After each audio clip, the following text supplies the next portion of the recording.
Unité 2, page 77. Vocabulaire. Écoutez et répétez.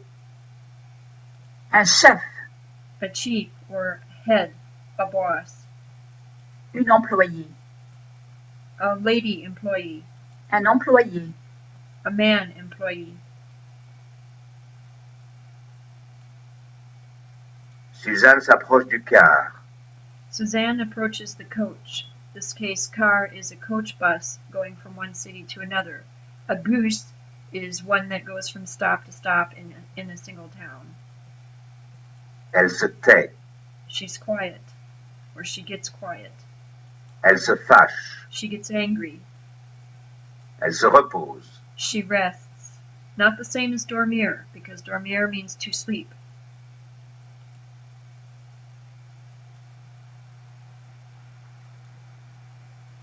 Turn to the next page, page 78.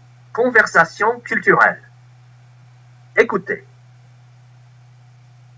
Une fois rentrée aux États-Unis, Suzanne écrit une lettre à ses grands-parents au Canada pour leur raconter le drame à l'aéroport. Le 30 mars. Mes chers grands-parents, je ne vous ai raconté au téléphone que le début de mes problèmes en rentrant aux États-Unis. Voilà la fin de l'histoire. Le jour après le vol dans le métro, mes copains et moi, nous sommes descendus à la réception et le car est arrivé à l'heure. En allant à l'aéroport, nous nous sommes bien amusés à nous rappeler tous les endroits que nous avons aimés. Aucun de nous ne voulait rentrer aux États-Unis. À l'aéroport, tout le monde a fait la queue au comptoir d'Air France. D'abord, il fallait montrer nos passeports et nos billets. Quand l'employé s'est approché de moi, j'ai commencé à m'inquiéter.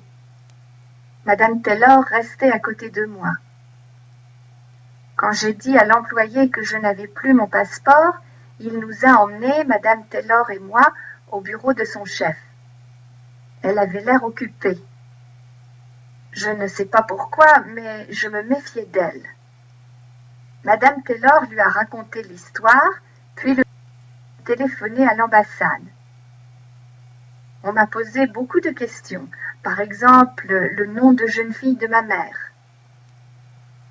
Personne ne pouvait m'aider à répondre à des questions comme ça, même pas Madame Taylor. Heureusement, on était satisfait de mes réponses.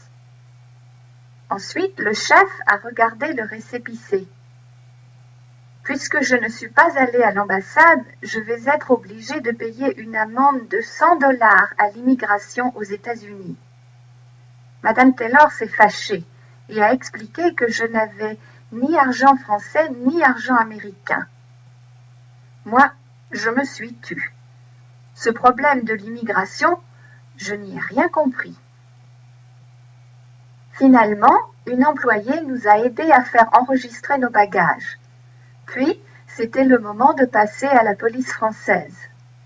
Madame Taylor a dû expliquer l'histoire une deuxième fois. Bien sûr, rien n'était surprenant pour l'agent de police. Après, nous avons trouvé les autres. On s'est reposé un peu, puis on est allé à la porte d'embarquement. Et voilà un autre contrôle de sécurité. Pauvre Madame Taylor. Ni elle ni moi n'étions calmes. J'ai dit que je regrettais tous ces problèmes. Enfin, nous sommes montés dans l'avion et il a décollé.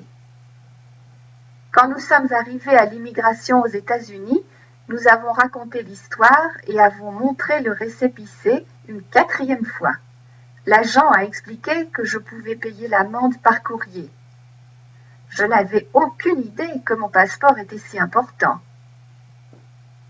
Alors, la fin de l'histoire ? Tout est bien qui finit bien.